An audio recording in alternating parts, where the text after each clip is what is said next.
basmati brown rice. 13 million is in the house. Shower out. Oh, diba? Mabilisan siya. Mabilisan luto to. Ayan. I think pwede na ito. Go, go, go na ito. Hindi ko pala siya tinikman yung sauce niya kasi hindi ako naglagay ng asin.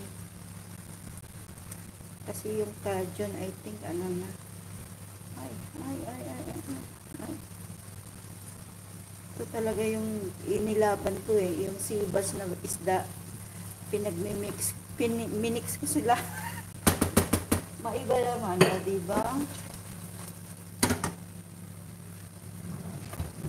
Pero ano yan eh. Kanya-kanya ano. Trip.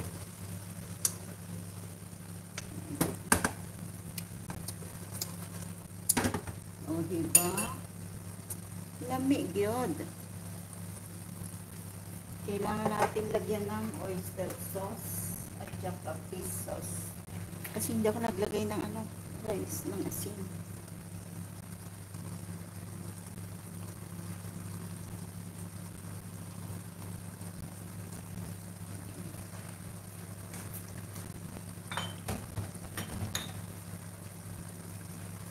Ating fish sauce.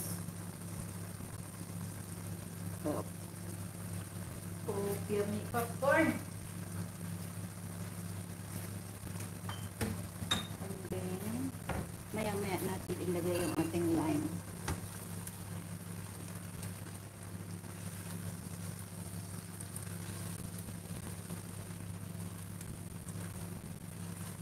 Wala siyang anghang ha. Idudurog na lang ako ng ano mamaya. Ayoko kasi masobra. Mabilis na mag-burn ang aking tank or dila. Tigpilan pa natin ng Cajun. Cajun ka dyan.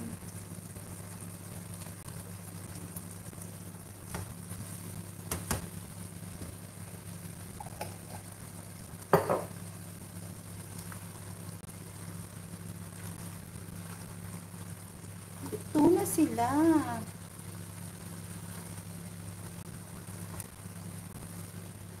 Natanggal na yung mga ulo ng ano ko hipon. Okay lang yan. Ako lang naman kakain yan. Maghahalo-halo naman sila sa loob ng ating tiyan. Cherries! O, diba?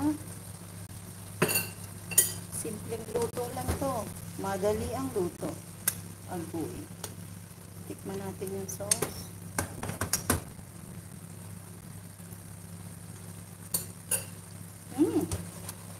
The best.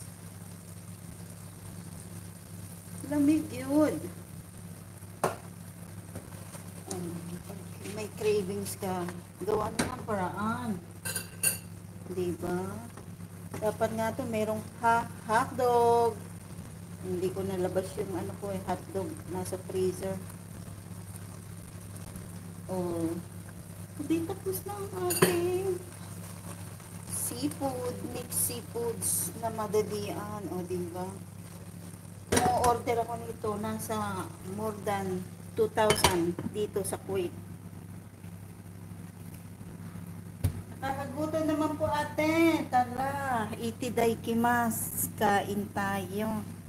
O, diba? In 25 minutes, kaluto na tayo. Kasi yung aking seafoods na mix ay luto na po siya. At yung aking mais naman ay ready na rin siya. Ang pinrito ko lang ng konti is yung ating Twix ako eh.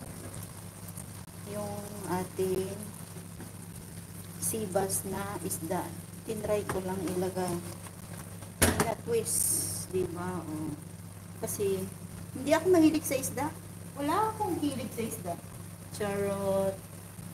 My favorite. Pag sinabing seafoods, ang isda dyan ay dapat nandiyan. Ayan na. Tapos na ang ating mixed seafoods na madalian with Cajun. O, diba? Uy! May pakulay si Mayora. Domo arigato. Maraming salamat.